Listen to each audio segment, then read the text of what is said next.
that. We got. Let's see. Possibly do. Should be showing up on the YouTube, and right at that time, a little tiny four-legged terrorist holding me hostage to go outside. I think. I'm not sure yet. Hold on. I'll do this background. There we go. Okay. So far, she just need to relocate. Oh, okay.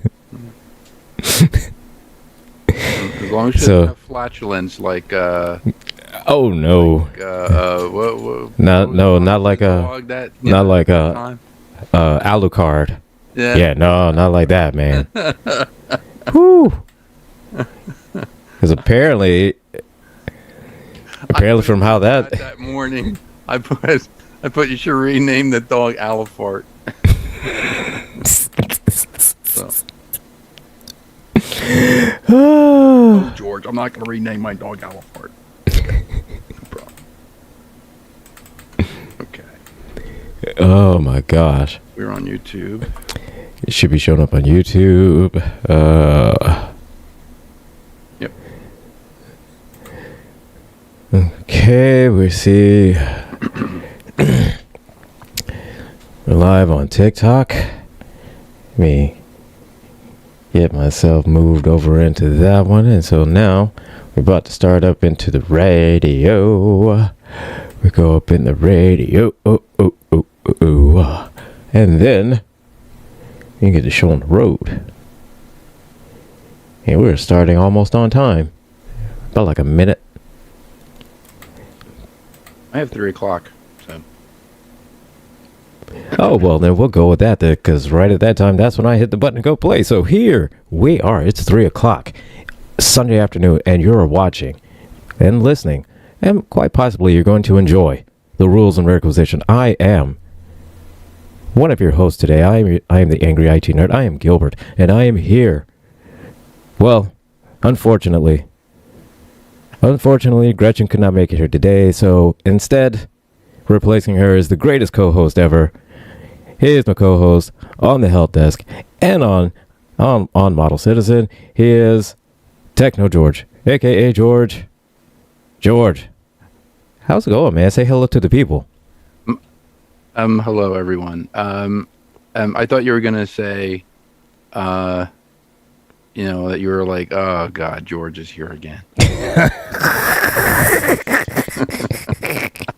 I thought I'm like, he might lean that way. I'm not sure. So, okay. There we go. Like, yeah, here we're George again today. Here we're George again today. Can we get rid of this guy? I don't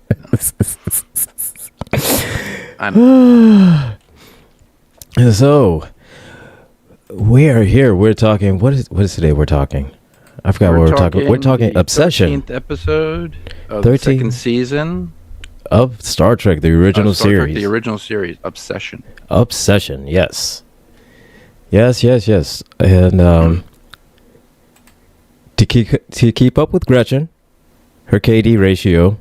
So, in spirit, I know Gretchen, you will listen to this if you're not already listening already. Stephen Brooks, who played Ensign Garrovick in the episode, born August 12th, 1942. He died December 1st, 1999 at the age of 57. So, Stephen Brooks, welcome, and we honor you, sir, for your contributions to Trek and your roles within here. What do we have on your IMDb? Says the FBI and Days of Our Lives.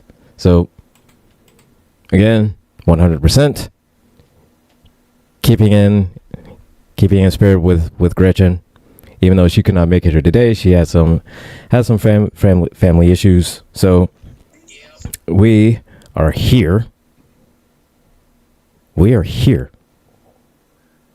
To talk to you about Star Trek. I should create like a kill clicker, he's dead. He's dead. Right? Dead, kill clicker. No, something. Yeah. Kill clicker for the episode. There you go. And so here we open up this episode with Kirk and crew on a random planet getting ready to leave, and then all of a sudden we see this weird smoke coming out of a cave. And right when they're about to leave and just pack them and everything, Kirk smells a smell. The smelly smell. The kind of smells that smells smelly. A sweet gaseous smell. A sweet gaseous smell. A honey-like smell. Yes, honey like, yes. A sickeningly honey smell. So, Kirk knows this smell. He recognizes this smell. And so, just before they're all packed up and getting ready to transport out of there, Kirk says, hold up, wait. We need to do one more scan, and we need to scan for, was it deuterium,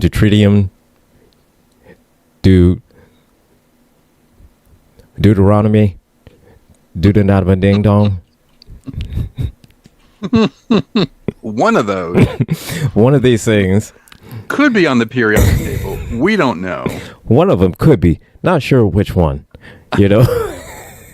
Deuteronomy. Okay, all right. So wait a minute. I'm trying to. Okay, I think I remember this episode. So apparently Kirk was, a young ensign on the USS Farragut. Yes. And that's where they encountered this entity before. And now he has encountered it again. Yeah, essentially this is his white whale, but it's a white cloud. So I don't know if it'd be like Moby Dick or Moby Cumulus. Or Moby Hemoglobin. Or Moby Cumulus. Moby Cumulus, yeah. I'm not sure which one it would be, but yeah. Kirk has encountered this entity before, and while he's there, he's scanning the planet and wanting to, everyone to know, because he's still to this day, he has gotten some real and true PTSD from encountering this creature, because we don't find out until later is that the first time that he encountered this creature, he hesitated in shooting at this creature, which caused the death of 200 members of the crew. And he's been carrying around all of that guilt for all these years. And so now he sees it, he knows what it is. And so now he feels that he's in a better position, that he knows what to do. Right. So they're scanning. Everybody's scanning. Spock is calling BS on the whole thing. McCoy's calling BS. They're saying that he's starting to get obsessed. They need to leave because they have this shipment of medicine and drugs and everything that needs to go to they're meeting another ship to drop those off, and because there are millions of people need this medicine. Yeah. This important mission, they got to go. So Spock is like, hey man, we got to go. Bones is like, hey man, we got to go. And Kirk is like, nah, son. Nah. We got to stay here. They had to deliver an antiviral for Theta 7 to the USS Yorktown.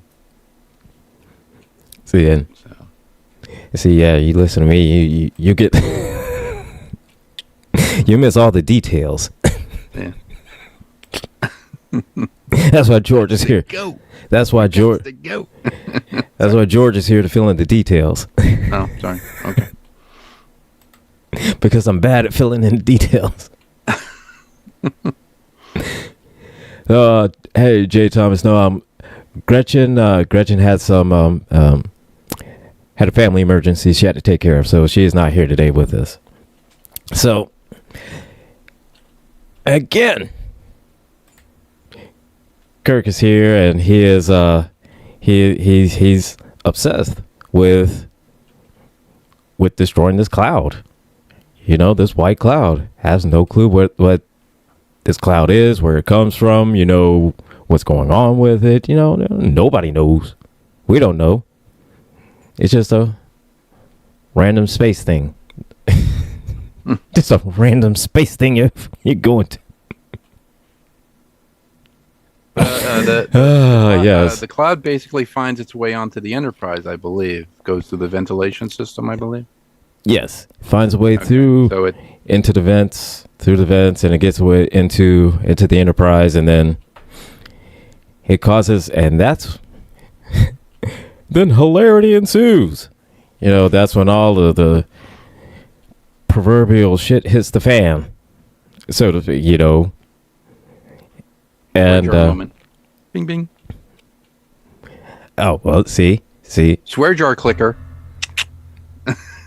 Death clicker. Well, see, that was not covered in that. We only covered the F-bombs. Oh, sorry. It's only F-bombs. Okay. Yes. Okay. All right. So all right. I got you. So you're trying to make me pay more, man. I already owe money. I already owe already, man. Why are you trying to make me pay more? Sorry. Like, I know, look here, man. I know you're trying to make a profit here, but look here, man. I'm not Thomas, all right?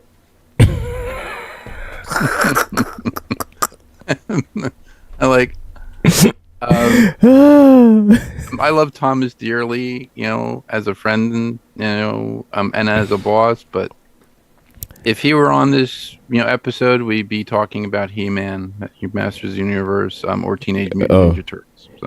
No. He's on Marvel What If, so we'd be talking about Marvel What If today. Okay, there we go. Yeah. Okay. Yeah, last time I mistakenly asked him on the wrong day. We should have had him on the He-Man day instead of the Ninja Turtle day. That was my bad. I made the wrong judgment call.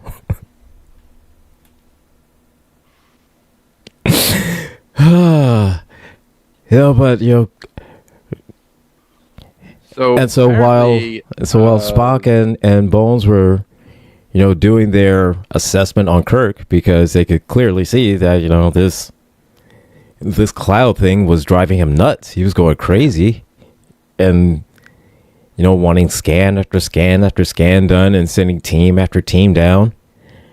And then he gets introduced to this young Ensign Garrick, whose father happened to be the captain as he served under the Farragut. Ensign Garovic, yes. Yes. Ensign Garovic, father, yeah. He's captain of the ship that Kirk first served under. Commander, yeah. Yeah. So the first time he encountered the creature was under his father's command. Right. So I think he looked at his father like a mentor, almost like a father figure type of thing, but definitely a mentor. You could clearly see because of how, you know, how deeply affected that, you know, Kirk was even after all of this time.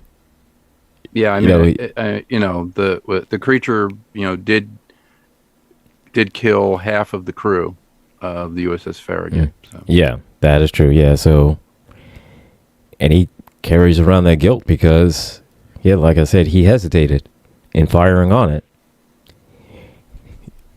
You know, and so that Ensign Garovic goes down on an away mission, and the same thing happens. Right. He hesitates, and the creature kills the away team there. Right. And Kirk,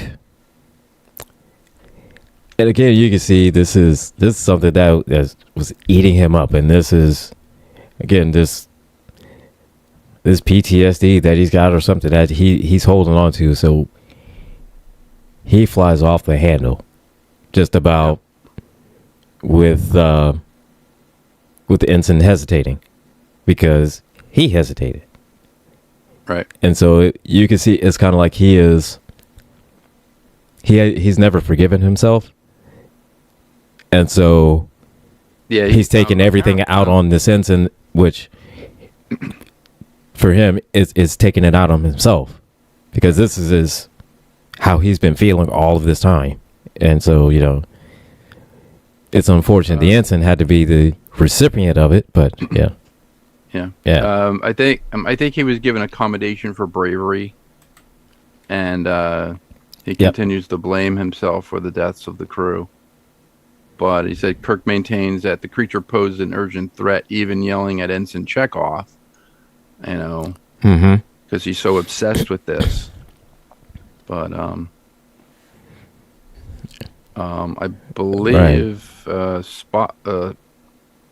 Spock uses the scanner on board the bridge and finds out that the creature is moving away from the planet. Yes. And then I believe the Enterprise chases the creature at its maximum warp of warp 8. Yes. I think it is. Yeah. And reduces to warp 6 until it turns around and advances on the ship. And that's what it basically gets into. The ship. Kirk orders the ship, ship's phasers and photon torpedoes to fire, neither of which have any effect, because the creature is I believe it drained all the hemoglobin out of the crew members when it attacked them. So yeah, it would completely drain all the hemoglobin out of them and essentially just leave them to die, because they would just didn't have any hemoglobin left in them. Yeah. Right. Almost like the salt creature. Yeah. There's so much stuff in space that just wants to kill us. There's a lot of stuff that wants to kill us in outer space.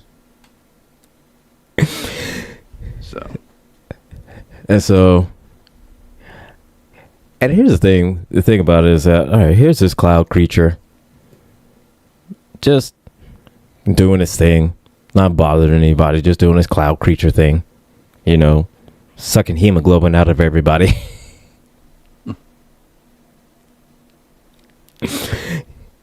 It just happens up on this one ship, and then this one ship now, this dude has beef with this cloud for the rest of his life. It's like, man. And the cloud's just wondering, it's like, what I do? Right, exactly, Phoenix. Cloud's got to eat too. So, here he is. He just Cloud doing a Cloud thing, in Cloud space. Just doing Cloud stuff.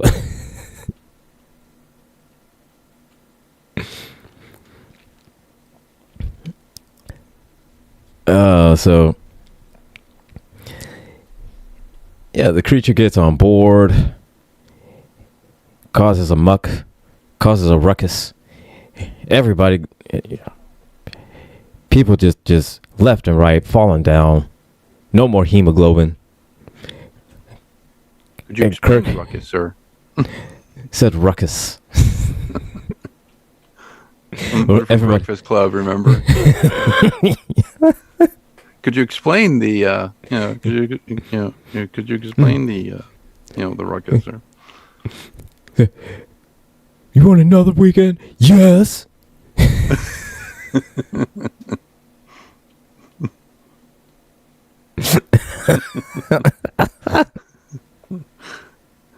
So oh my gosh. And so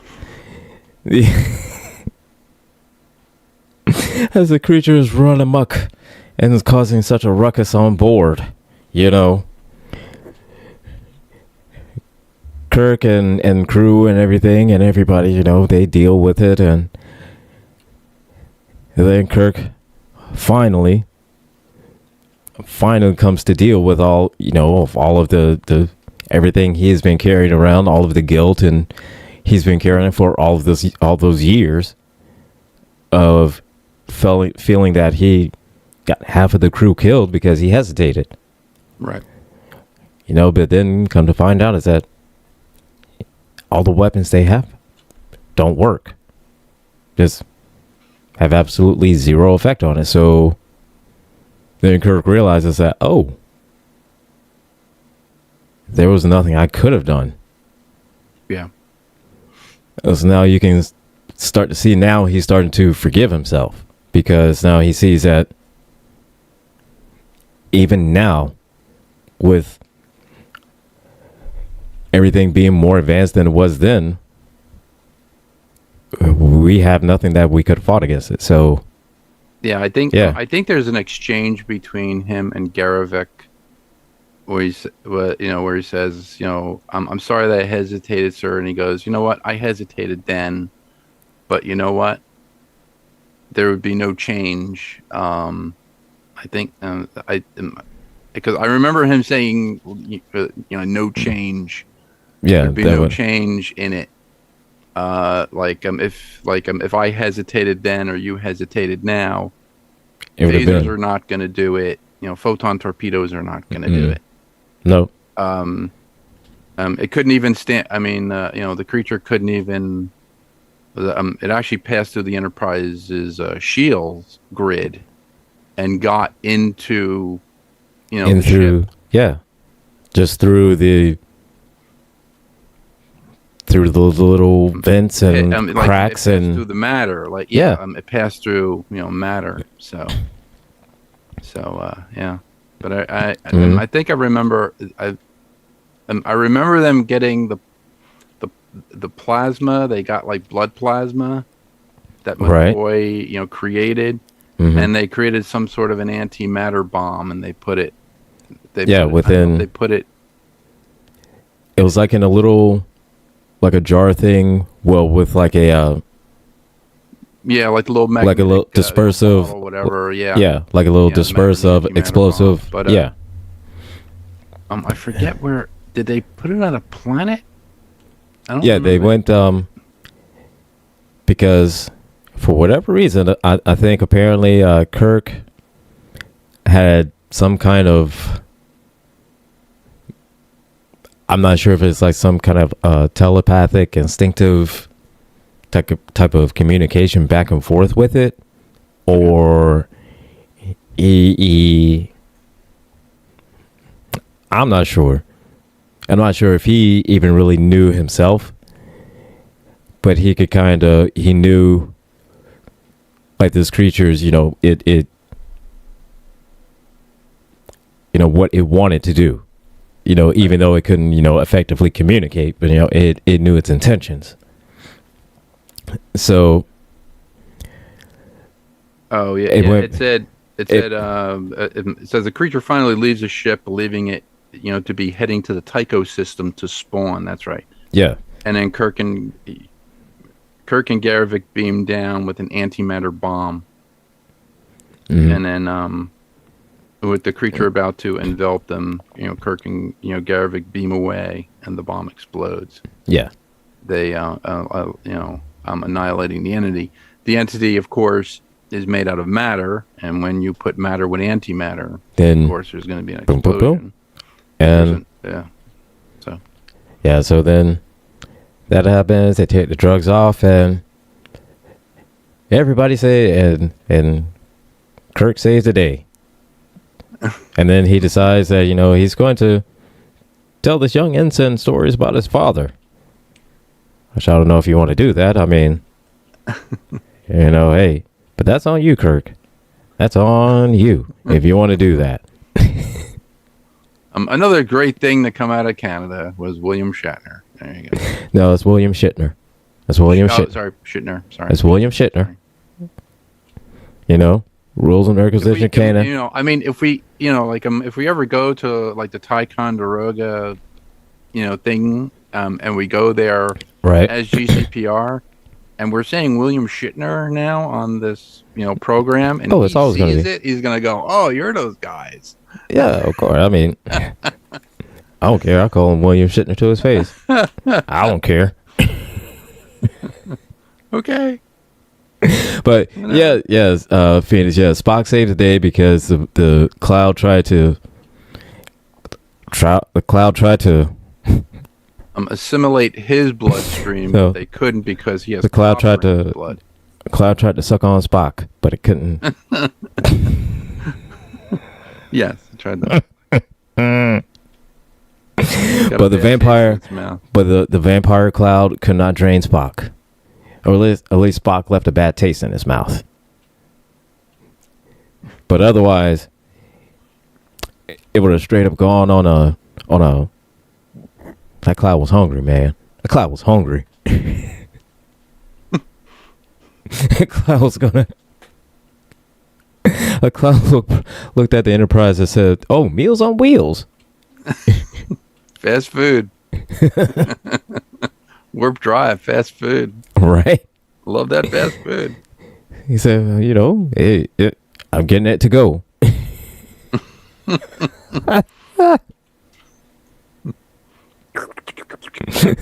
Right. Oh my gosh.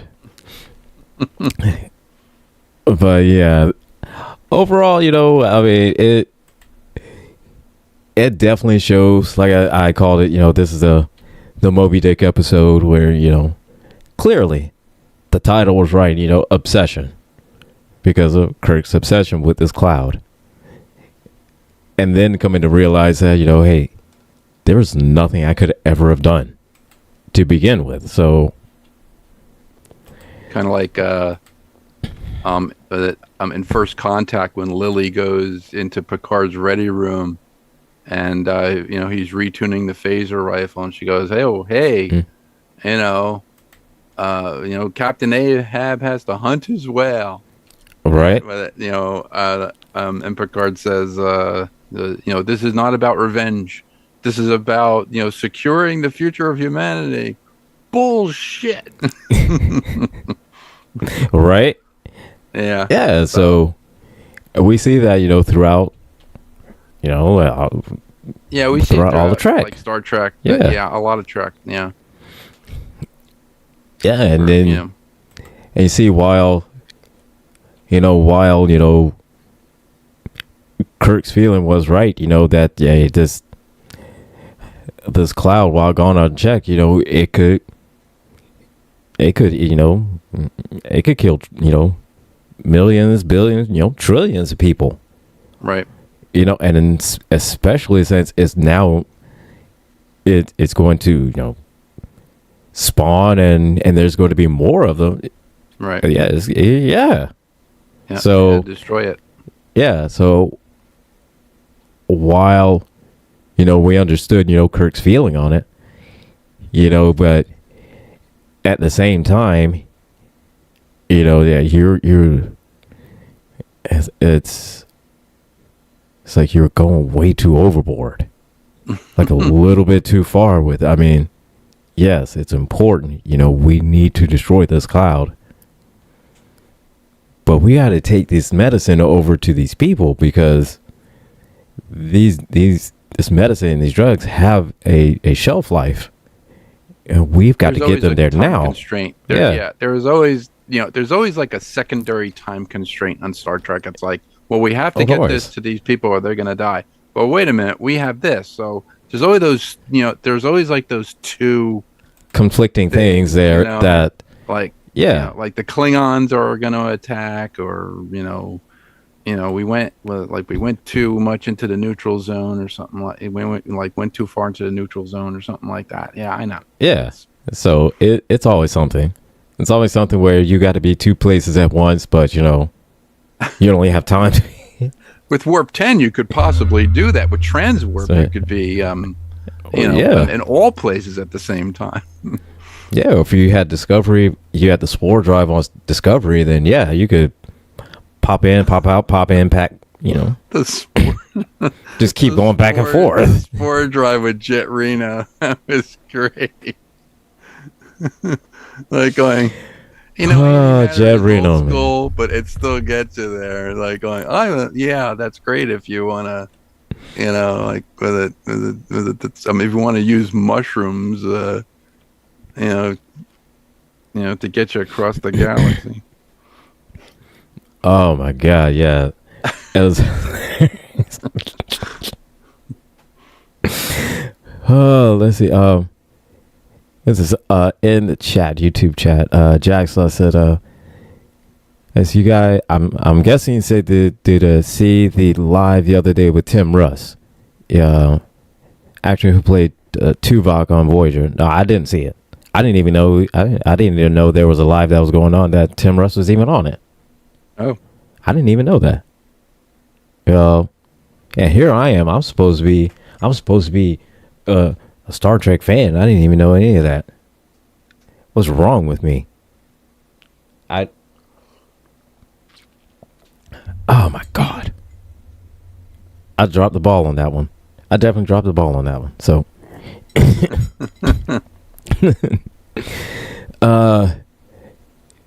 says they started telling him about the anime that they wrote, and he was ready to he's ready to pay to have it animated. Awesome, yeah. Because I mean, if he's offering to do something like that, then yeah, obviously he loved the script. I mean, otherwise he'd be like, oh well, that's nice, and just kept it moving. But if he's actually willing to put up some money for it, then yeah, he thinks it's good. I don't know if I told you. I was talking to Steve Warnick. Yeah. I think Helios is finished. I believe he's just trying to find a distributor. So yes, he needs to come back. Yes. And tell, and like release those so that you can. So yeah, you need to. So Steve, you need to come back, man. Yeah. Steve, you need to come back. Jay Thomas in the chat said you forgot Dan Aykroyd. Dan Aykroyd's Canadian too. Yes, I know. The Ghostbusters guy. I know.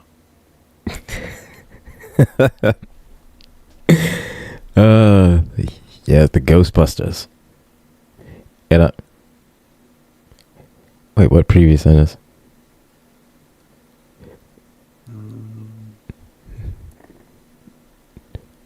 Wait, what? What? I'm trying to figure out what Jay Thomas meant by the previous sentence not making sense. Oh, everything leave my name alone when I hear it other places. Here's the thing, my name is so rare. You know, it's sometimes it's weird hearing my name because it's such a rare name. Oh, yeah. But it's. I call you G Money. Go G Money. Gilbert. I've been called G Money. I've been called literally everything other than my name, and that's the thing. It irritates me so badly. I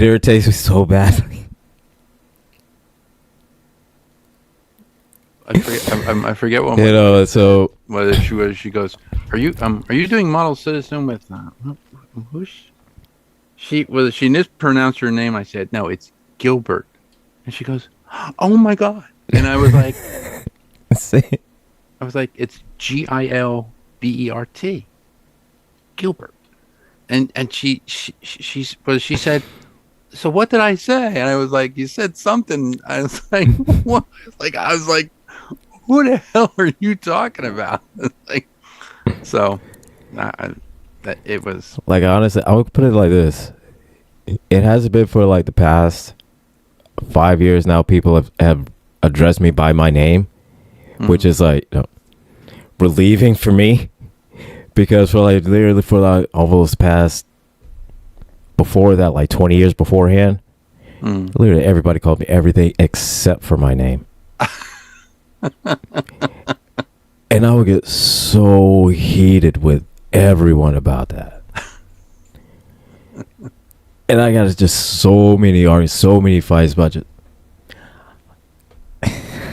Well, and with it, if it's any consolation, in grammar school they used to call me George of the Jungle.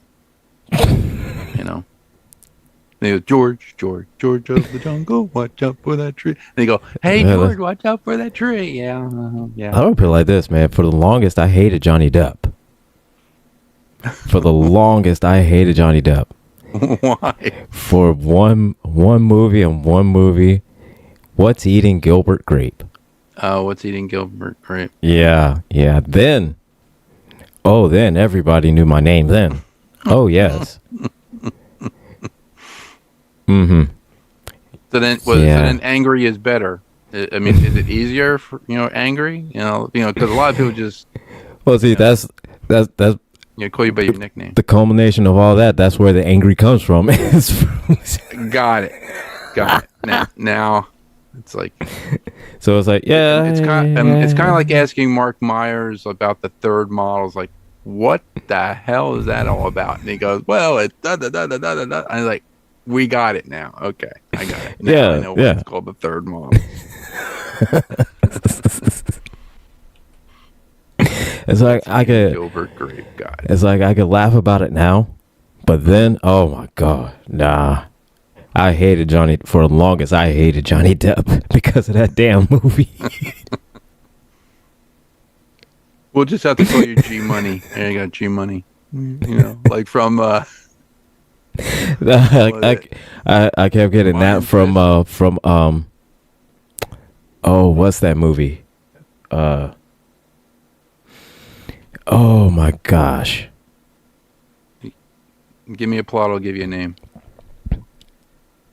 New Jack City. That's the movie. New Jack City. New Jack City. Okay. Yeah. It was that one, and oh my gosh, there was another one. There was another movie that they use a G Money like that, and every time some variation of G comes out, somebody does G Money from Iron Fist. Like the series Iron Fist from, I remember that. So I would say pretty much from about when I was about 20 to roughly about 42, 43. Mm-hmm. Yeah, nobody called me by my name. No one. Not even my mom. My mom still to this day does not call me by my name. Now, when she wants me to, she's trying to get my attention, then, oh, yeah, she knows how to pronounce my name then. Yeah. Yeah. Until then, my mom, no. Well, it would be your first name, your middle name, and your last name when she gets angry. Then she knows your name.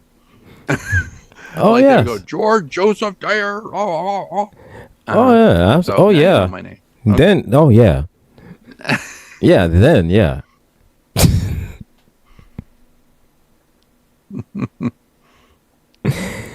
Oh, my gosh. Like, it's Oh, Gilbert is also a character in the 1984 film Revenge of the Nerds. Yes. So, yeah, see, when that one came out, yeah, everybody knew my name then. Yeah. And it's always when there's a movie that comes out with a certain character, and either that character is like the comic relief, right, or just in a or just sounds funny, then yeah, everybody knows my name then. Oh yeah, they know it and will pronounce it absolutely correctly with every syllable and every detail. But the second that the fad wears off, then it's back to whatever they want to call me. Right.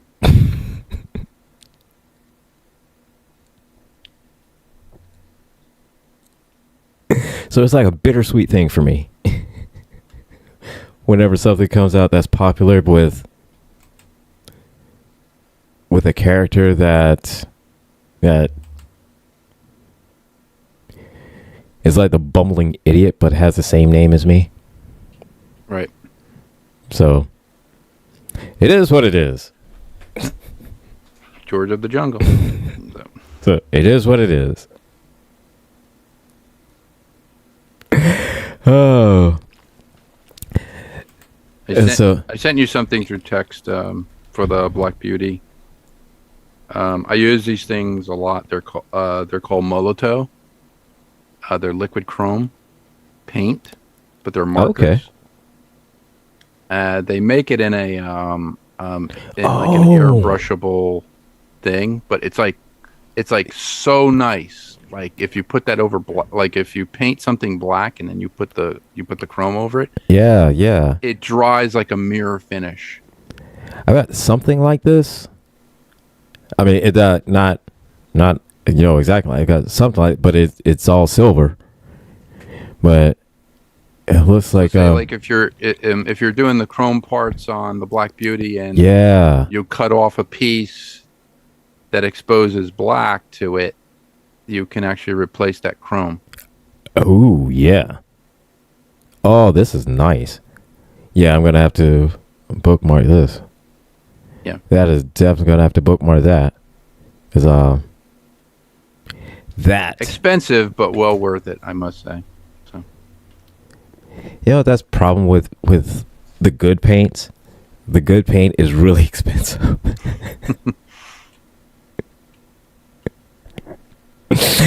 Oh man, when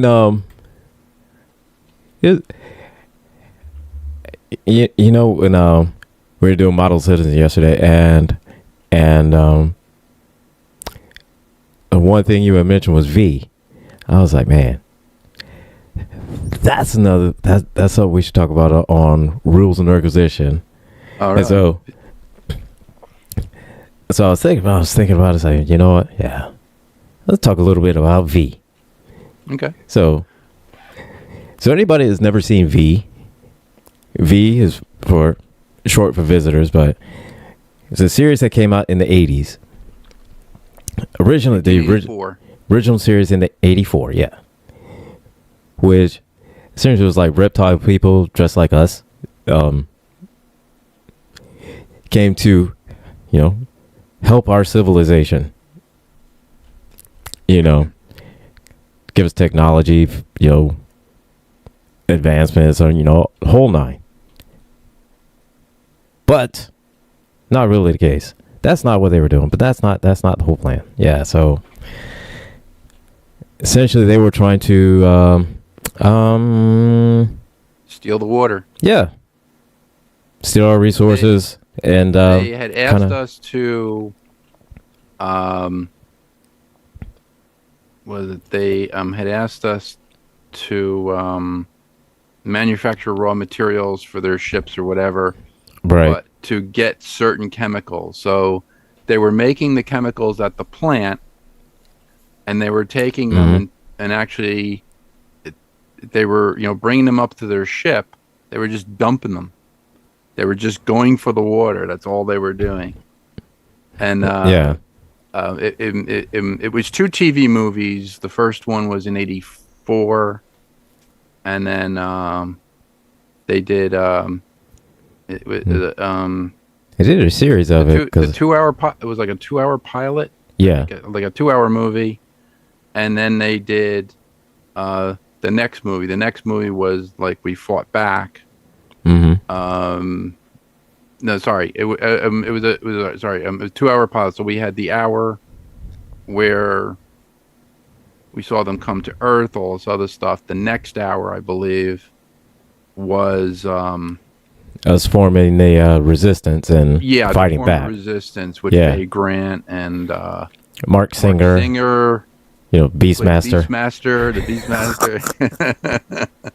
And a Beastmaster, that'd be another. Oh yeah, that'd be something. That'd be good for plot a-holes. I could bring John McCallum on. I think he did Beastmaster as well. That would be something good for plot a-holes. The Yeah, the Beastmaster. original Beastmaster, I believe, was done by Don Coscarelli, who actually did Phantasm. Oh, Did the original Phantasm. oh, that's So cool. yeah, Oh, that is cool. the series for V was very interesting. It had Lane Smith, I believe, as the Mm-hmm. he played the mayor in Red Dawn, but he played the head of this. He was like a corrupt politician, but he played the like the leader in this city. And what they did was they did the Red Dust. Remember in like the last, because they did. I'm sorry, they did two TV movies. They did a 2 hour movie, Mm-hmm. and then they did a 1 hour movie, I think. And then the 1 hour movie, they actually spread this red dust, throughout the atmosphere, and it was contained within this one area of the city, that the visitors could not breathe if they, if they Mm-hmm. breathed, they were dead. So that was the series that was based on. But I remember, what was it?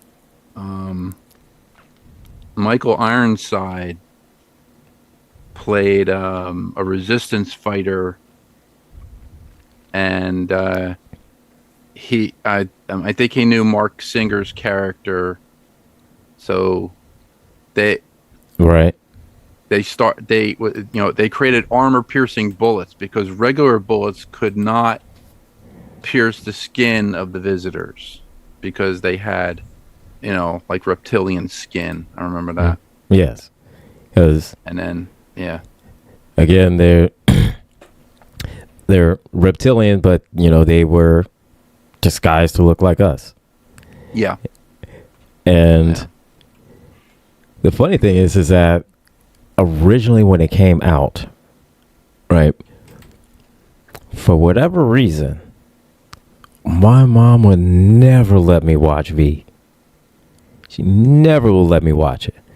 Why? Not because of the time that it came on or anything like that, because it was 84, and I think I was like 7, 8, Oh, 7 or 8. okay. But still, the time it came on, I was going to bed, after it go off the air. So it's like I could You're gonna never get bad understand. dreams, son. Yeah, I could never understand that. I never understood why my mom just never would let me watch V. And that was the only one. That was the only show. She just would never let me watch it.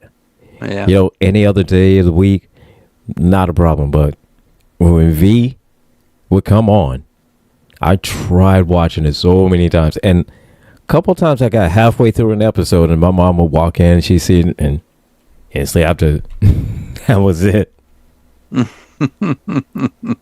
So it wasn't until when the remake came out and then I started looking on the net that I said, you know what? I'm a grown adult man. I should be able to I should watch be able to watch the original one now. that. The So- remake was I like the remake. it The only it thing had was, some good let's see. it had some good things in it, but the writer was Jace Hall. And Jace Yeah. Hall put his name on it, Yeah. and everything that Jace Hall touches turns to doo-doo. So He has because the reverse Midas touch. yes, that's right. The reverse Midas touch. He put his name on Space 2099. Now this was something I believe that Steve Warnick, Tammy Klein,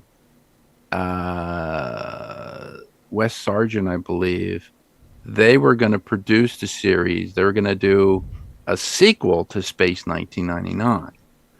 And it was going to be a continuation. It was not going to be like a reimagining. It was just going to be, they were just going to like continue the Alphans' journey to this planet, all this other stuff. They had all this big Okay. script and everything, ready to go. They Okay. just could not secure the rights, but Jace Hall secured the rights to it. I think he bought the rights from ITV, so he had it. All right. And I was like, so had the thing, and then I remember Wes Sargent did a lot of CGI. He went in, his whole studio, all these guys went in, did this thing, and they did like a wireframe model of Moonbase Alpha and all the Eagles, and they did all this, behind the scenes stuff. They had all these people ready to go. They were going to do it. They were going to do it. And it never happened. And then Steve found the script for Helios, and they did Helios. But I remember Jace Hall, he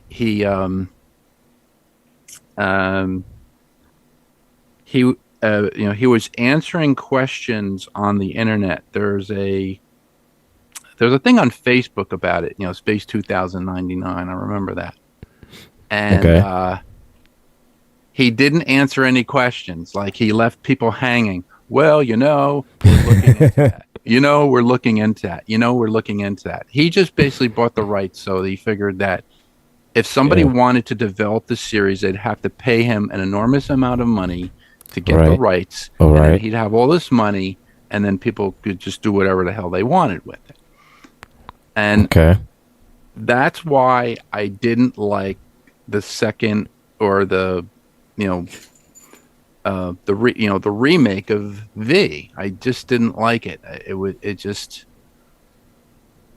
was very contrived. I was like, I mean, the original in '84 is good because we had never seen anything like that before. Yeah. We had seen invasion stories. Stuff. But invasion stories. Yeah, but nothing like V ever before. Yeah. Right. Yeah, and and it was like, it was. I mean, it came out on a Sunday night. I remember it was Channel 4. It was NBC at 8:00, and I'm watching this thing. I'm like, this is really good. I said, this would be a really cool series. When they made the series was like, it was. I mean, it was. The series was done. I think the movies were done by Kenneth Johnson. Kenneth Johnson wrote a lot of those stories. He also did this series. I used to watch, a lot of the Kenneth Johnson series. He wrote this series. It was 3. There were like 3 stories or 3 different story arcs in one episode. I forget what the series was called. But one was kind of like the Phantom Empire, like Gene Autry and like the Radio Ranch, the Phantom Empire. One was called the Phantom Empire. Another one was like a vampire story with vampires, and the other one, I forget what the other one was.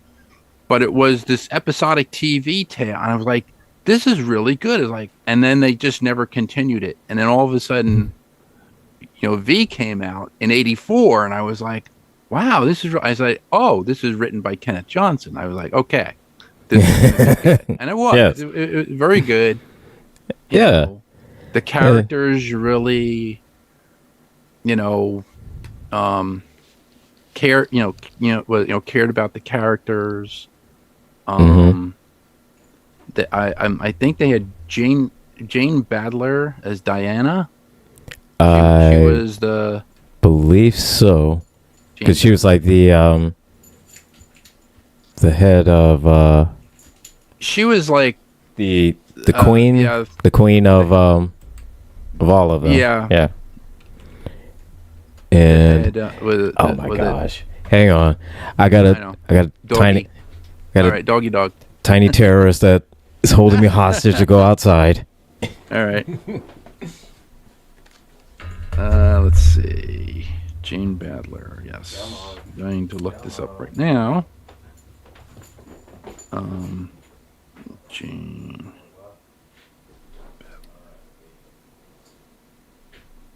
Badler. Mark Singer, Faye Grant, yes. Stephen Haynes, June Chadwick.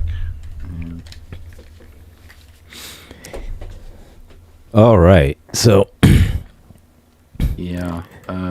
Jane but yeah. Bauer, known for her role as Diana. So Diana in LV, yeah. No, Oh, I all right. said So I didn't. it was V, and then V: The Final Battle was the other TV movie, and then they went to the series.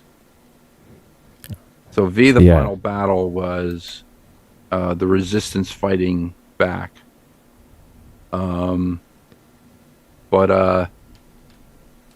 in the series, I used to like the series because at the beginning of every episode, Mm-hmm. they had Howard K. Smith, and he was a reporter, and he would always report on the resistance cells, like winning their victory against visitor encroachment.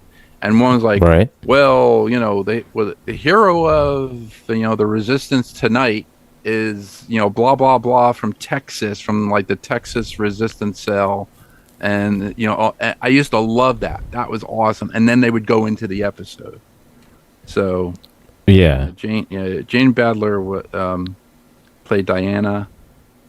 June Chadwick, I remember June Chadwick. I met her. She's really really nice. Met her at a convention. June Chadwick. Faye Grant, Mark Singer. I saw the remake first before I saw the original. And you saw, okay. Yeah, I saw the remake first, and I like the remake. The thing is that the thing is about it is that because Diana came back, it didn't seem like it was a remake, but more like a continuation of it, of the original one. But yeah, then when I saw the original, I was like, I like the original one better, but if I'm remembering correctly, the way that it ended, the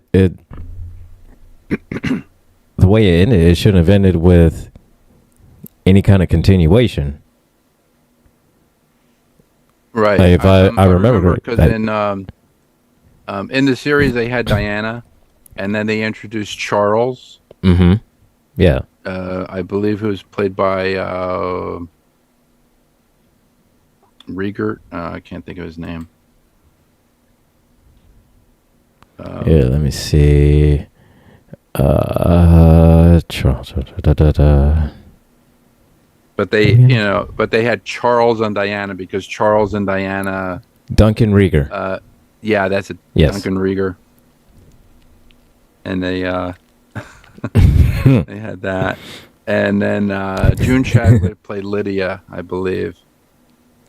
Yeah, Lydia. Yeah. Yeah. It would. Like I said, I like the remake. I liked because visually, it looked amazing. Oh yeah. Not gonna lie, it looked amazing, especially when there was the one scene in which you saw their engine room, and you saw like the actual engine itself, and just kind of seeing that. So visually, absolutely amazing. Ships weren't flying saucers in the second one. Remember the ships? They kind of look like alligator heads. Yes. I remember. Yeah. And I was like, that was really cool. That I thought was really cool. Now that was a nice touch. Yeah. To make it give it a more reptilian look to it. Yeah. Right. And I was like, okay. So I mean, it kind of looked like the front of the Battlestar Galactica a little bit, like 1978 version. And I was like, okay, that's a pretty cool. That's a good touch. Yeah, absolutely. Yeah. I remember Morena Balkan, I believe, was mother. Yeah, she was. The kid was involved with the blonde girl who was the reptilian, but he didn't know. And yeah, he was involved with Laura Vandervoort. Yeah, that's it. I'm not sure if that's how you pronounce her last name, Vandervoort or Vandervoort. But yeah, I just played, and I tiny terrorist holding me hostage, wanting to come back in. I'll be right back. Laura Vandervoort. Yeah, that's it. Wow. So, yeah. V, the final battle. Wow. Gotta wait for Angry to come back. Let's see. Laura Vandervoort. Spawn. Oh, my goodness. I swear, she just loves to start drama. I swear she just loves to start drama. But yeah, Laura Vandervoort, Supergirl, used to play Supergirl on Smallville. But yeah, and then with Diana coming back, then everything about the 2009 show, it didn't make any sense then. Right. Like after everything like that, it did make sense because in their whole civilization, it was kind of like a only the strong survive type of thing. Right. So if anything, then Diana should not have been there at all. Like if Anna was there and she was controlling everything with, Morena Baccarat's character, then according to the rules of their society, then she should have, Diana. Yeah, when they brought, like when they had, like Diana there, it was like, so wait a minute, they have Diana, then they had Lorena Bachin as her daughter, and then they had Laura Vandervoort, and I'm like, okay. I said, and I'm like, I'm getting the connection, but I'm saying, this is just going to be one of those one-hit wonders. It's going to be one of those things because when they start bringing original cast members back to a new reimagining of it, it's in trouble. Mm-hmm. Like you knew that it was in trouble, and I was like, it's in trouble. And and my friend goes, well, how do you know it's in trouble? I was like, dude, they had to go back and go bring Jane Badler back, and she's like, and they had to find a way to shoehorn her in. Years old now. Yeah, they had to find a way to shoehorn her into something that she should never be in. According by their rules of their society. Yeah. Okay. Sequest, good series, great series. When they do Sequest 2032, when they put a number after it, that it's something different. Something different. They had Michael Ironside, which is okay. I like Michael Ironside, but they got rid of Roy Scheider. Like I get as captain of the Sequest, they got rid of Stephanie Beacham. They got rid of all these characters you had in season 1. Season 2 is just like, wait a minute. So wait a minute. The Sequest leaves Earth and goes to a different planet to fight with these aliens, and then shows up in a cornfield. I'm like, yeah, all right. That was the downfall of the series. Yeah, that was it. That I was like, okay. After watching that, I was like, oh okay, yeah, look at the downfall of the series. And it's like I could understand, like say,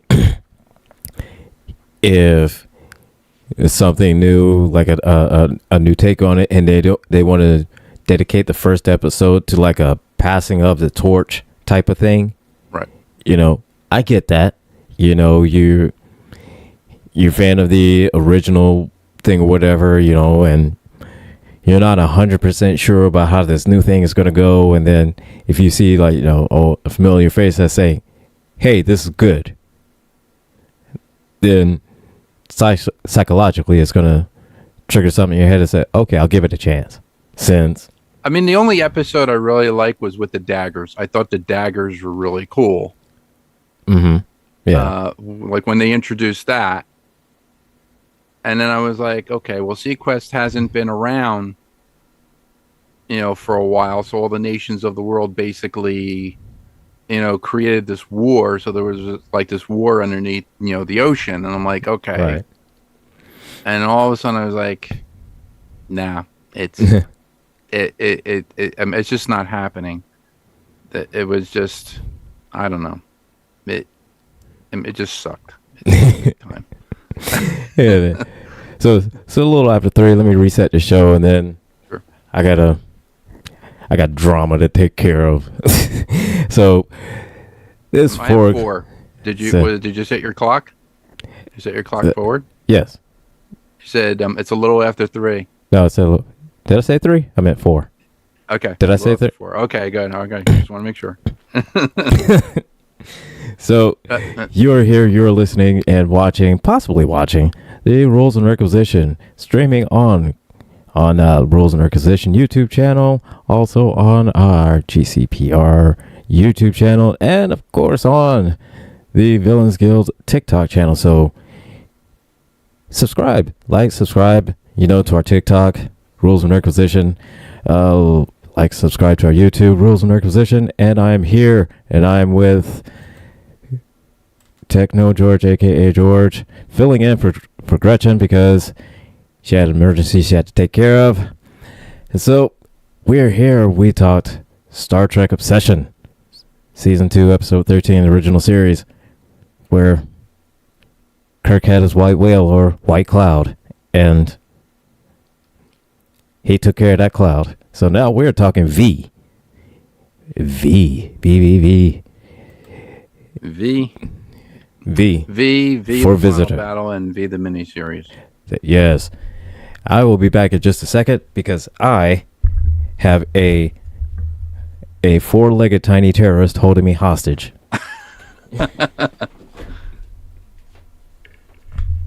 So anybody in the chat who has watched V or any of the new ones, send me your questions. Send me the pain. So let's find out here. Trying to get this here. All right, so what are you doing? What are we doing?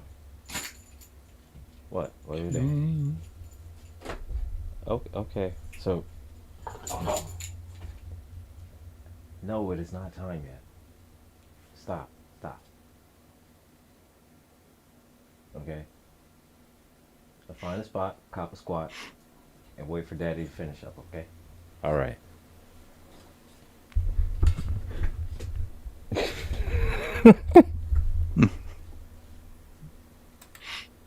Tiny Turret, Tiny Town. Sorry. Yes. So, my apologies for everybody. So,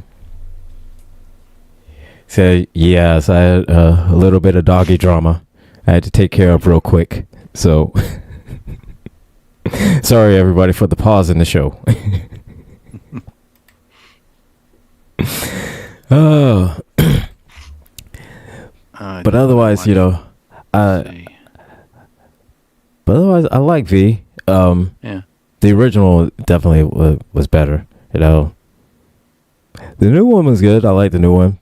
Visually it was great. The story was good, and then halfway through the second season, it just flew off the rails, and it just went downhill since. Flew off the rails with Diddy Lube. That it did. Like first season, I did like the original V because it had Robert Englund in it. Yes. Had Freddy Krueger, and he was, and, right. he was always saying the wrong word at oh, she has a pornographic memory. It's a photographic memory, Willie. And in the beginning when he was Yes. he was supposed to go to I forget he was supposed to go to Venezuela, I think it was, or something like that, but then he showed up in California and he goes I am just what? He goes, no, I am just. And they're going, just what? She goes, oh, are you lost? Yes, lost. I'm sorry. That's what I remember. Oh yeah. Oh my But God. Yeah. he did, he did that in the series too, which was really cool. I forgot about that. Yeah. Like Oh certain man. words, yeah. Oh, but overall, good show. Though. Great show. Yeah, it was a Yeah. good show. I said the first season of the and this of the new one. First season, nope, good, really good. That's really good. You know, and it was kind of gave you that really kind of updated retelling of the original one. Just of how they arrived, their intentions, and how they interacted with people. Even showing how they questioned Right. everything, and just how the reporters and how the one reporter established contact, a main point of contact with Anna, and Hmm. and it gave that whole thing that okay, yeah, this is it follows kind of the same vein of it, but it's its own retelling of it, Yeah, so the original V. I remember the kid.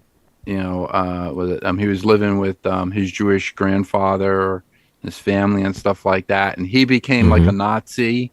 Like he became like one of the SS troopers. So right. yeah, was it he was able that he turned was it he turned in his family, you know. I remember that because his family were scientists. His father and his mother, they were scientists, and I remember they went to I think they went hmm to like a dinner party for one of their neighbors, and they were trying to get as much information about I forget what his name was. Was his name Michael? I forget the the guy. I think it was Michael. yeah, Mike, was it Mike Donovan? Yeah. Yeah. No, no, no. It was Mike Oh, Donovan. It was one of the visitors. oh, Um, oh, oh. the I can't think of in his oh I can't think of his name. Anyway, it was a visitor, and every time he passed by the bird cage, the bird just went nuts, like inside the hmm bird cage. And they say, like going, he has this effect on the bird, like the bird just went crazy, you know. And Right. they were just wondering about that, but um, in in V the Final Battle, Diana would put people into like this reconditioning machine on the ship, like hmm some of the reporters, Right. who were against the visitors, and I think they put Faye Grant in there. I can't think of her name. Yep. Julie, Julia Parrish. yeah, because Yeah. she was a scientist. They put her in the machine, and yeah, it was very interesting. It had like very um it had very intense Nazi overtones. Like if you looked at the Visitors logo, the Mm. F with the Okay. F on the bottom, it kind of looked like the Nazi symbol. I said It years, was man. I've it seen was it. very, yeah. I have to go back and rewatch it. It's been years since I've seen it. Oh, But yeah. still, definitely gonna go back and watch it anyways because just such a great show. Yeah, Such a it great was a show. great, yeah, it was a great show to watch. Yeah, back in '84, it was great. So A yeah, lot of and stuff, like a lot of good stuff, came out of the '80s, man. Like people go, "Oh, you lived in the '80s," and da, da, da. Like, going, yeah, we had so, great shows yeah. in the '80s. Oh yeah, we did, We had V, we had and Airwolf, we had Knight yeah, Rider, we had and And of course, everybody said, "Oh, well, for the '80s, it's so lame and cheesy." Of course, that's what made it great. You think people watch Knight Rider because of the plot? Hell no. We watch Knight Rider for Kit. We watch Knight Rider for the car. We didn't give a damn what the whole setup was behind everything. We just wanted to see the car. And we just wanted to see Michael Knight goes, "Kid, I need you, buddy." And the car comes right up. We wanted to see that. We wanted to see him hit turbo boost and just fly over stuff. We didn't care how the setup was. Yeah, we just wanted to see the car. The story. We knew that the story was going to suck. Yeah. We didn't care about the story. We didn't watch it. TV, we didn't watch for the story. We watched for the car. Watch for the car. Yeah. Now you get the ones like when Star Trek came out, Next Gen came out in 86, 87. Yeah. Yeah. We were watching for the story then, yeah. But you get in shows like Airwolf. You think we were watching for the story at Airwolf? Hell no. We were watching for the helicopters. The helicopters and the semis. It was the tech, tech at the time. We didn't care about none of that. We didn't care about none of that. Man, I was talking to a friend of mine a couple weeks ago, before we did, before we did Model Citizen. He goes, "Do you remember that episode? There was an episode where they had this. It wasn't. Was it? It wasn't Knight Rider. It was BJ and the Bear. Remember BJ and the Bear, the one with Greg Evigan with the monkey? Oh man! And he drove the truck across. Yeah. He would have all these adventures. Yeah. Well, anyway, they had this. They had this episode with It was a car that somebody was going to steal or whatever, but it kind of like Kit on the inside had all this electronics. It had like electronic countermeasures, all this other stuff. It wasn't a Knight Rider episode, but it was like a BJ and the Bear episode. And I was like, "Oh, this is really cool." I remember seeing that in high school. And then when I got out of high school, right, because it's like I graduated high school in 1980, I was like, okay. And then Knight Rider came about. I forget when Knight Rider came in. I think Knight Rider was like 85, 86. Oh, was it 86? Like it had it. Hang on. We are going to consult the Oracle. And certainly not that horrific 82. 82, that's when it came out. 82. Okay. All right. So, I'm not going to talk about the horrible Knight Rider 2000 that came out in... yeah. The one that came out in the 90s.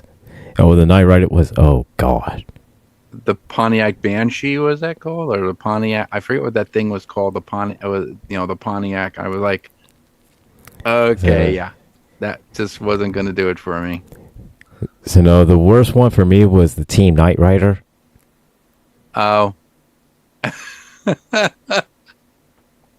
With the kid, was it Team Knight Rider? That was the one with the Team Knight Rider was here's the thing. All right. I'm trying to find a picture of it, a good picture of this here, because apparently Team Knight Rider was apparently these 5 kids. It looks like the kids in their 20s or whatnot. Driving, what is this? It looks like a Mustang, a couple SUVs. One of them looks like two. It looks like they got 2 motorbikes, an SUV, a black SUV, a white SUV, and a red Mustang. Yeah, Team Knight Rider. 1997 and 1998.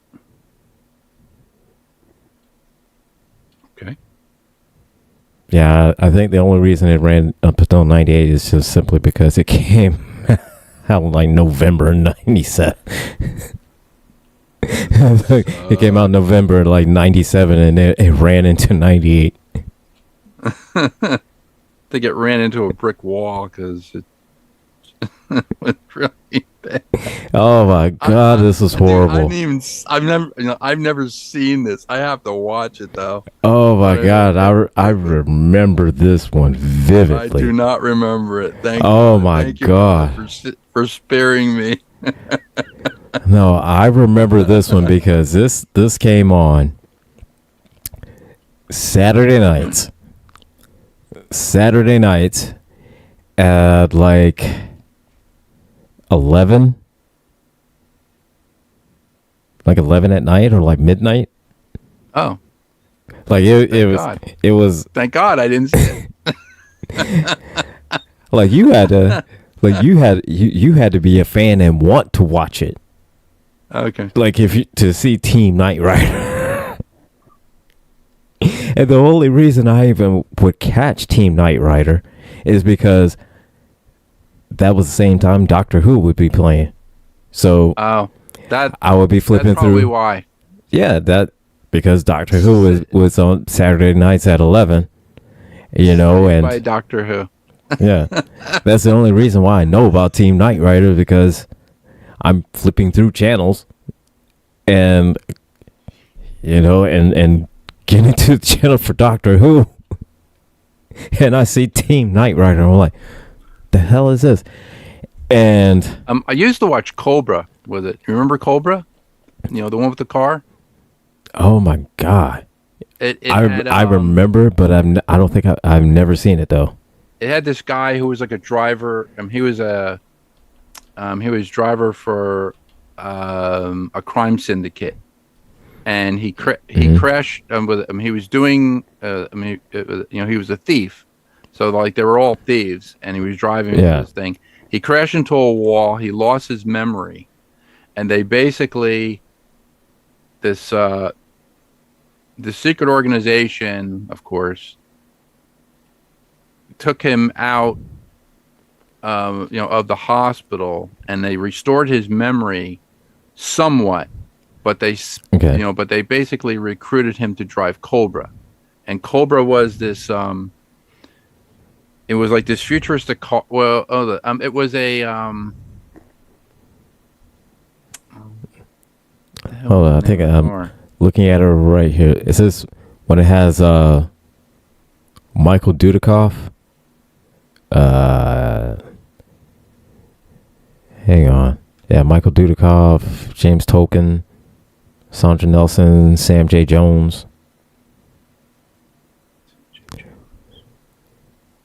Like this came out in 93.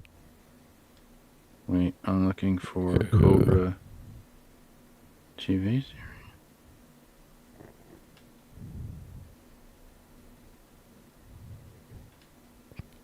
Trying to But find yeah, it here.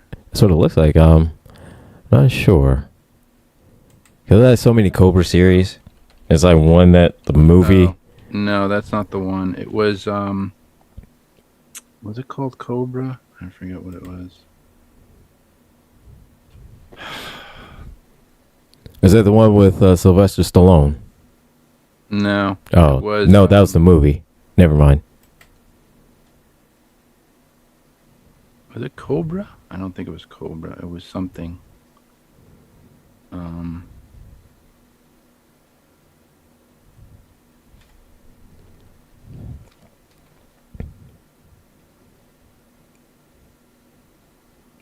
No, it wasn't Cobra. Then it wasn't Cobra then.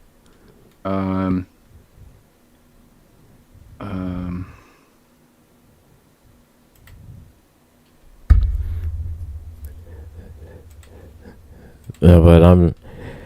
for anybody listening, do yourself a favor. Do not ever watch Team Knight Rider. That is that if there is only one thing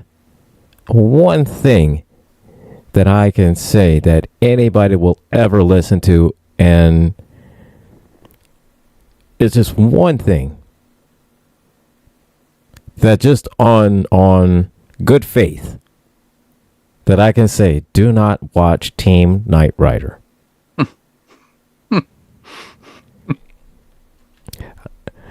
In a grand total, I think I've watched perhaps maybe like 2 episodes, maybe 3. Yeah, I need that time back. I need that time back. I mean, I know it's only like 2.5 hours, but I need that time back. I need that time back.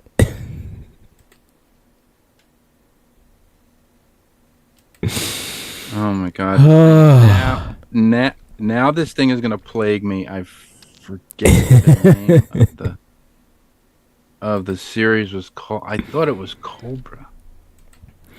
And the thing is, what makes Knight Rider so crazy is that after the original, there was the Knight Rider 2000. Yeah. Which I think I watched a couple episodes of that. It was okay, I think, if I remember right. Well, there was Car, the Knight Automated Roving Robot, and that was the evil. The evil Kit. Well, that was the prototype for Kit, and then Kit was the really good one. Yes. And and then of course, with the evil Kit comes the evil Michael. Oh. Yeah.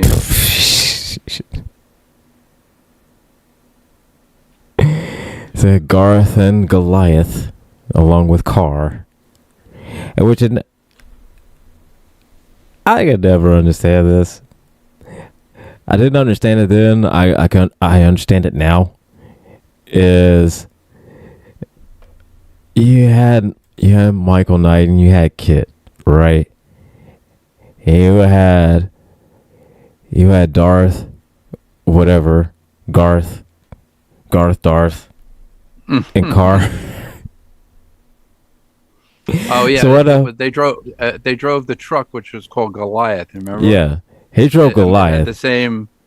Yeah, it had like the same like molecularly bonded shell as Kit or something like that. Yeah.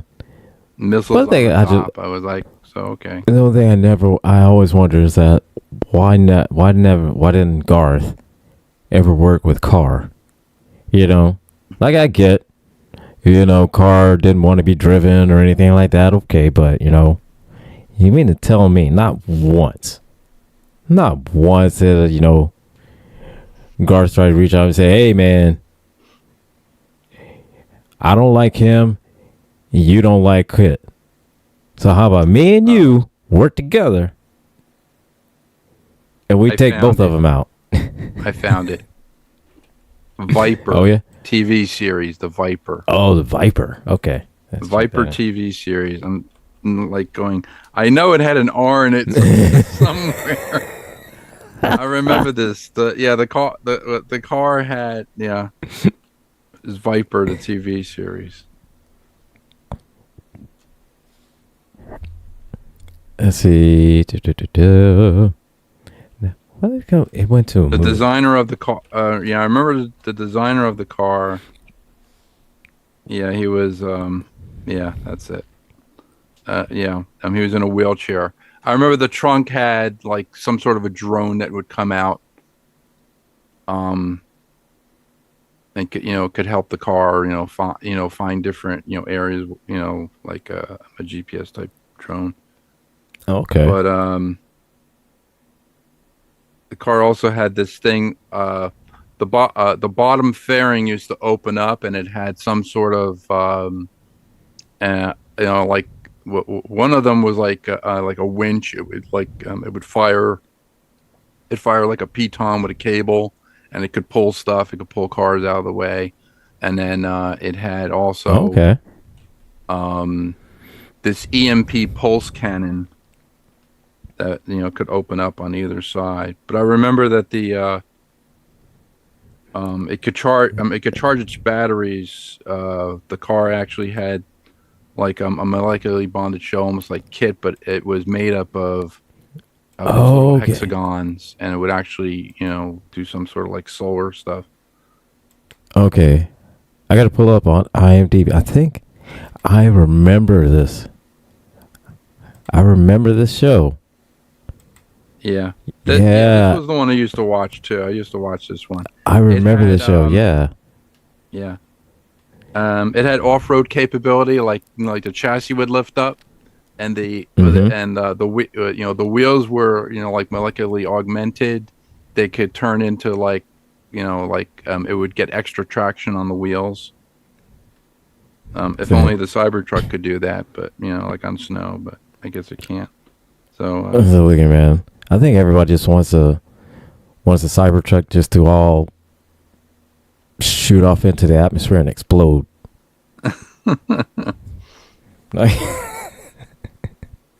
Don't try driving it into the ocean. Do not ever do that. So I think this is one of the shows that came out like same time as like like Knight Rider 2000, Knight Rider 2010. Yeah. Like what's this one here? Oh my god, Renegade. Oh my god, Renegade. Oh my god. Mullets and earrings. There you go. That is straight up 90s cheese right there.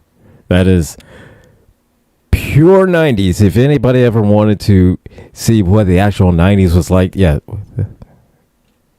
watch the show Renegade.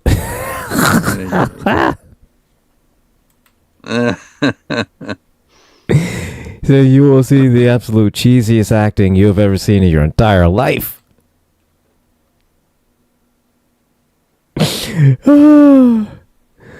With Lorenzo Lamas. Lorenzo Lamas with the big hair and the earring. Yeah, the earring. And again, no, I think it was the other guy. And again, this is one of those shows where nobody watched it for the plot. Women only watched it because Lorenzo Lamas, and that was it. Yeah. And here's the thing, and I don't even think I don't think said. Look, I think the only audience that this show ever had was like lonely women and gay men, and that's not saying anything derogatory or anything like that. But I think that's just fact. Renegade. Because I just can't see just the average person just like, oh man, Renegade's on. No. Nope. No, nah. No. I was watching the other night on because I have a Fire Stick hooked up to like my monitor. Mm-hmm. Watching The Powers of Matthew Starr. Do you remember that? Oh my god! With Louis Gossett Jr. Yes. Oh my god! Before he got the Oscar for like An Officer and a Gentleman. Yeah. I remember that. Oh man, I don't think I've ever seen it. No way. Maybe I have. Maybe I have. A good series I've been watching from the 80s. That's actually on YouTube. They have all the episodes on YouTube. It's Due South. It's called, and it's about a Canadian Mountie and a Chicago cop. Like Canadian Mountie comes to Chicago. Okay. And like on the trail of like a murderer who murders his father, but he talks to his dead father. So okay. His dead father shows up as a ghost who also talks to him, and his father's wearing like the Canadian Mountie, uniform, but he's a Canadian Mountie himself. And then he has a blind wolf called Diefenbaker. No, sorry. He has a deaf wolf, called Diefenbaker, who used to be the prime minister of Canada. But anyway, the deaf wolf, that he has can read sign language and can read sign like sign language, and he can he also read lips.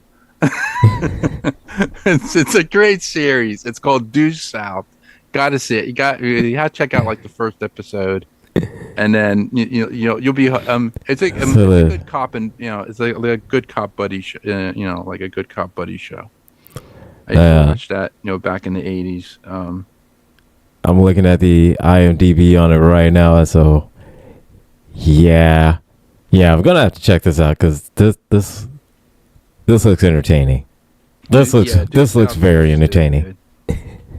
This looks like a great show. Into Northern Exposure for some reason, I just couldn't. Forever Knight looked pretty good. 3 seasons of Forever Knight. It's about a guy who was a vampire, but he was a cop. He was like cop, I believe, in Chicago, but he was a vampire. So he had these. He has the other friends who were vampires. But he can only he would only stay in like he would stay in the day, but at night, he could go out with his partner. So he was always on the night shift. Like in the day, like if there was a crime, he always had to wait till nighttime because he would burn up in the sun. Right.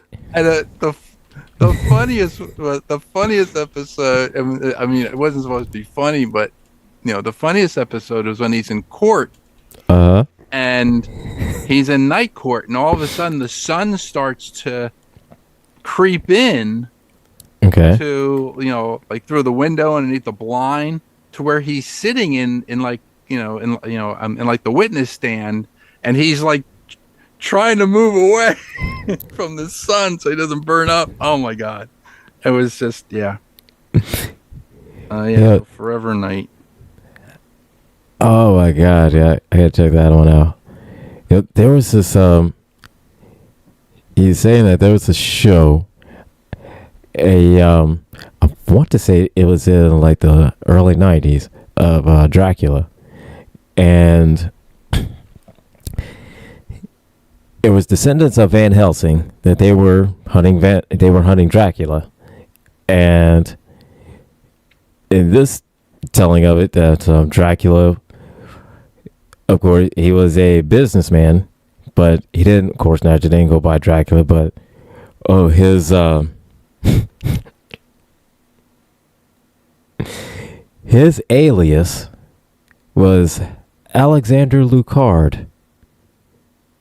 A. Lucard, was his initials. Alexander. It sounds familiar. Alexander Lucard is all I can remember, that, and he was Dracula, and it was a whole series of them essentially, trying to make sure that he is actually Dracula, instead of just like some dude obsessed with Dracula. I think I remember this. Dracula the series. It's called Dracula the series, I believe. Yeah, I think it was called 1991. Yeah, that's right. Yep. That's right. 2 children and their vampire hunting uncle go up against Dracula, reborn as a modern day businessman. I remember this. Yeah. Mm-hmm. Lucard. Yeah. Yeah. Alexander Lucard. I remember that one. Yeah. Because I was thinking to myself, I'm like, it's right there. Like, A. Lucard, Dracula. Like, how many people with the last name of Lucard? Well, that's like in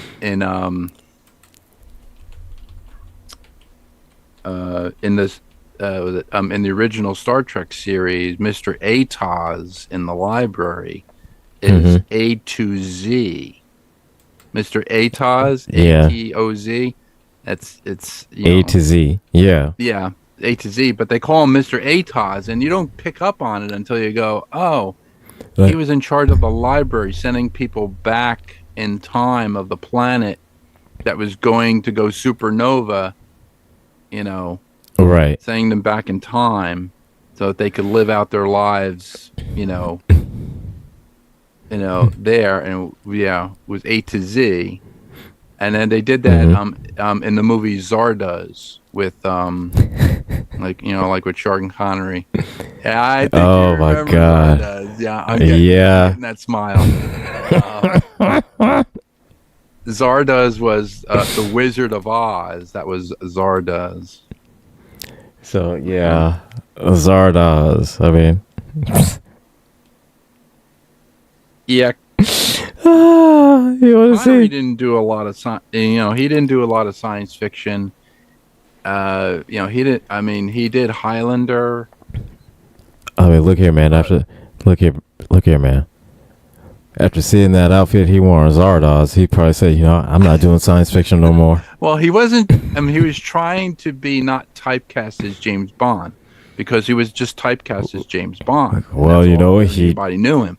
So he wanted to do, different roles. Well, he nailed that one. He did Zed in Zardoz. He did. I think he was in some of like he was in a Robin Hood movie. He was, he played Robin Hood. He was in the Robin Hood, Prince of Thieves. He played King Richard. Oh yeah. No, that's right. And, and something else. He was in The Rock with oh yeah. What's her name? Nick Cage. Yeah, with Nicolas Cage. Nicolas Cage, yes. Yeah. So man. Yeah. Zardoz. The Rock was The Rock was a good role. But Zardoz, he will never outlive Zardoz.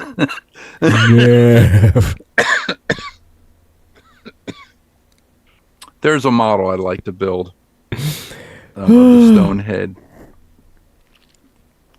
that travels through time and has all the grain in it. Oh, from Zardoz? Yeah.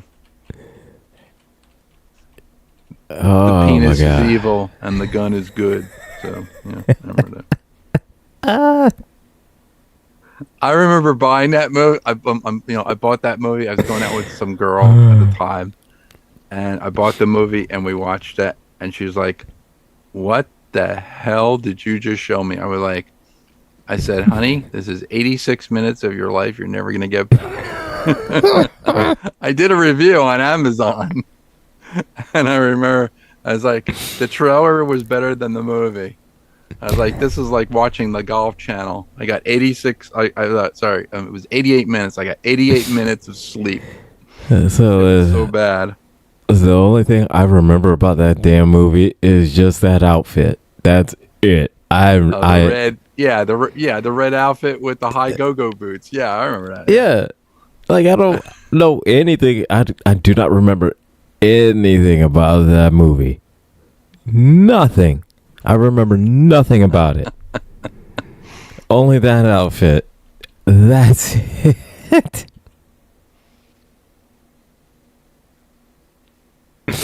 Oh my God. What is that here? Storyline in 2290 Zardoz, an unseen god. God.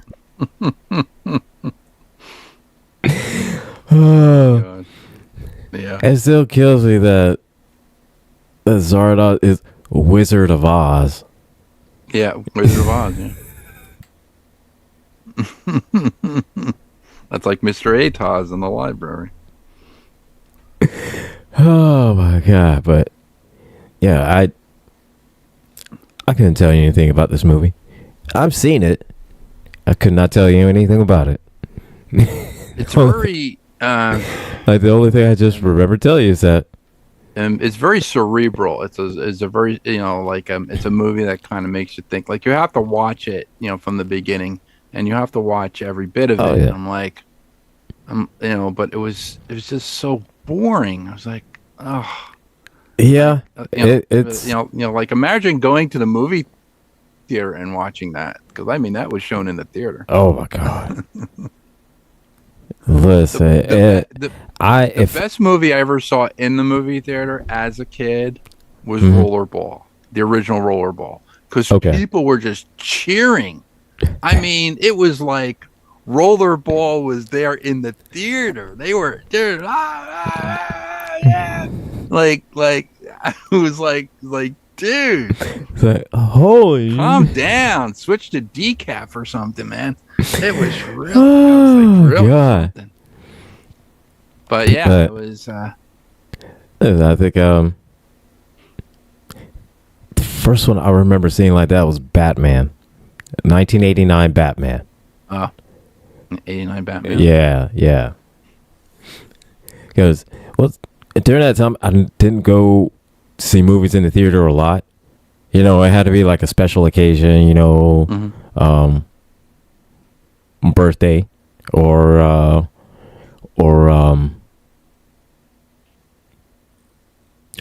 reward for of passing a test or something like that. But yeah, Oh, I never. It wasn't like oh, we're going to see a movie this weekend and go to. No, it was like special occasion. Like in the theater, I've only seen as a kid. I've seen Who Framed Roger Rabbit, Batman, and Dick Tracy. oh, Dick Tracy. Yeah. That's a good movie. I remember I was telling my wife, because I said, yeah, I used to go to this. Let's go to this theater where like I lived. Actually, not where I live, but it was like 3 or 4 towns over. But I used to go to this theater. I used to watch everything there. I watched Nightfall. There was a movie called Nightfall. The remake Mhm. of The Blob, Monster Squad, Okay. with the kids and with Dracula and the creature and Frankenstein. Yeah. Gremlins 2, the new batch.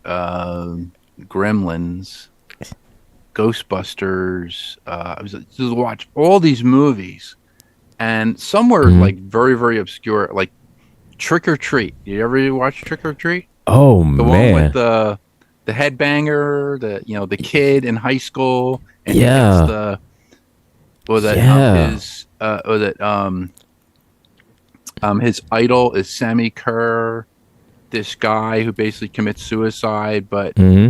he transforms his spirit into the album, like into like the acetate album, and then the guy at the radio station is actually played by Gene Simmons, the disc jockey, and plays it, and he's out on the radio and he's killing everybody.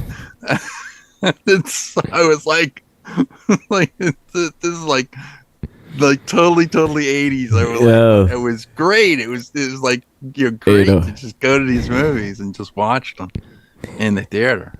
And the The crazy thing remake is, of Invaders from Mars. Different oh man, ones, yeah. but- And here's the thing, man. And there's probably some people that would listen to the synopsis of these movies or just watch them and just things like, what kind of drugs did you all have back then? Because well, so, yeah. but back when I was a kid, it was like the 60s and the 70s. So we actually had double bills. So movies weren't like 2.5 hours or 3 hour long movies. Right. They were in hour like the and a six- half. They were like hour and a half. Some were 88 minutes, like Right. like an hour and 20 minutes. So Hmm. you would have something called double bill. You'd have 2 movies back to back. Yeah. So I remember going and watching two 2 of the Hammer like- movies. I don't think they were Hammer. Just in the comments said Quaaludes. What? Just in the comments said drugs they were Quaaludes. Oh.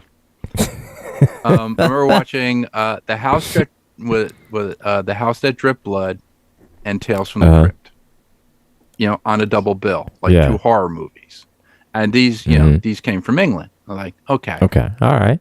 I watched a marathon one time.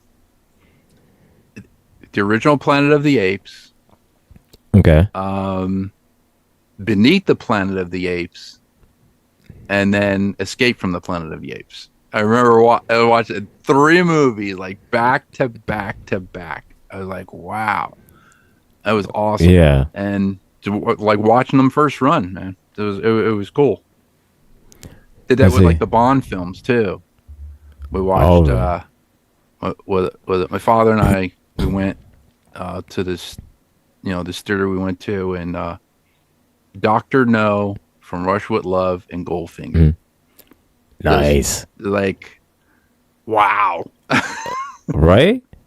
I mean, but then like in the in like the mid '80s, in the '90s, they only had like 1 movie. So I remember it was a Sunday.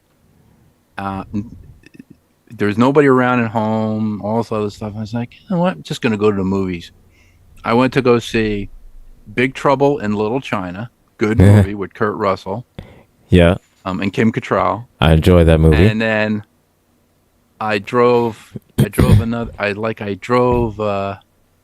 another 40 miles to this other theater, to the other theater that was down, the road from this other, theater I went to. And I went to go see Back to School with Rodney Dangerfield. And I was like, and that was my Sunday night. And when I got done, I was like, okay, it's like 10 o'clock at night. I'm going to go home. And I went home and I was like, I just watched 2 great movies. It was great. But I just, Nightfall was really weird. That was a really weird movie. If you've ever seen Nightfall. I've not seen that one. Wait a minute. Nightfall. No, wait. I might have seen part of it. Let me make sure. Hold on. 1984, I'm going to say. 88. 1988. And it's 88. Let's see. No, I'm not. I haven't seen this one. So, no, I've not seen that one. An astronomer and a blind prophet lead opposite camps on a planet where nightfall is a phenomenon. Yeah, this was the one, and okay, it only got 12% on Rotten Tomatoes, but it was so bad. I remember going to listen, man, and it was so bad. The audience was like, because there was this guy with his family going, "What the hell did we just pay for?" So look, I can tell you like this. I can tell you like this, quite honestly. It's higher than Birdemic. That was true. It is higher on Rotten Tomatoes than Birdemic. So there's that. Like my standard, I think my standard for bad movies is going significantly down to Birdemic. If it's worse than Birdemic, then no, thank you. Let's see, a movie that was. Let's see, a movie worse than Birdemic. Let's. Yeah, look, I don't think there's any movie worse than Birdemic. No. That's like bottom of the pickle barrel there. But like at first, up until Birdemic, worst movie I saw was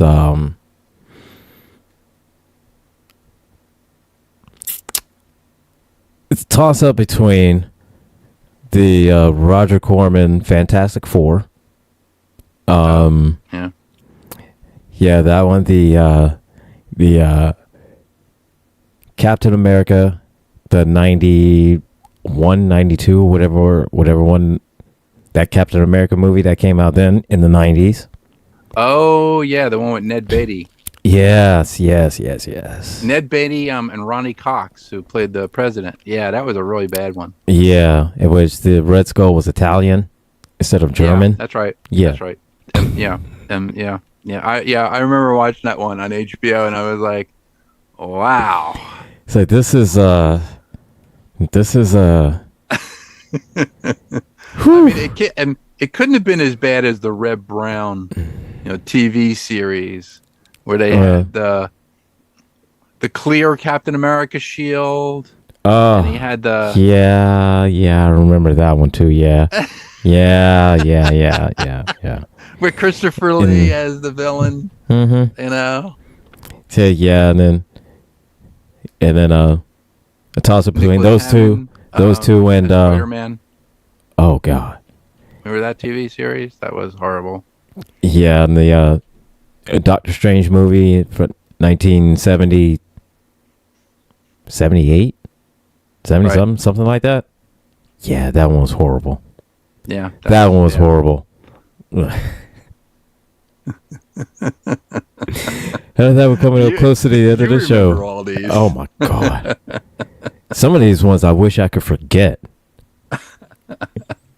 Like, I mean, I wish I could forget that Doctor Strange. Or Exo-Man. Remember Exo-Man? Oh my God. Yeah. The crippled scientist finds a way that he can walk again. Yeah. He has this van and he gets into this giant mold that molds.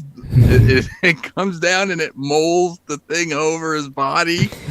And again, that's one of those ones where people look at it as like, what kind of drugs were you all on? And just like I just said in the comment, Quaaludes. That's what drugs we. That's what drugs we were on. Quaaludes. Yeah, we were. Yeah. So man, yeah, I remember that. So yeah, I was telling Steve Warnick about that, and he was like, "Oh my God, please don't bring up any more of these horrible memories." I'm like, going, "Oh, remember this one?" Oh my God, yeah. So. Yeah, and on that note, we're coming close to the end of the show. Coming close to the end of the show. Let's see who's coming up next. Is Jeff doing Kennedy tonight? Kennedy Effect tonight? Yes. Yeah, he's doing it at 6. Okay, so we got Kennedy Effect coming up at 6, and that will go on until around 9 o'clock ish, and then I will come back along with Thomas Bishop, and I think maybe Gretchen will be there. Hopefully, she'll have everything all squared away. So hopefully Gretchen should be there. And I'm not sure if Gambit is going to be there or not. I believe he's out of town this week. I think he's out of town today.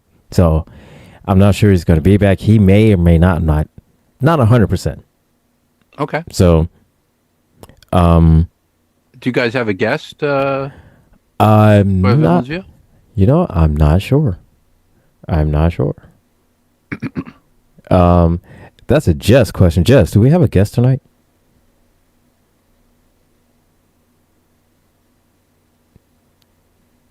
Jess, if you're still here, can you let us know? I don't know. Let's see. So,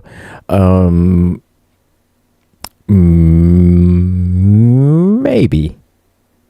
I'm going to say maybe we'll have a guest. Maybe. Okay. I'm going to leave it at that. I'm not sure yet. So, we have them coming up, and then us at the Villain's View. Nathan at 11. Conversations with T. Nathan. Villain's View at 9. Conversations with T. Nathan at 11. And so, we're giving you an hour break from seeing us, and come back at 6 for the Kennedy Effect. And so, you've been here watching and listening to us ramble on about everything nerdy. I'm very sorry. I'm not as exciting as Gretchen, but I try. Well, see, Gretchen's scary.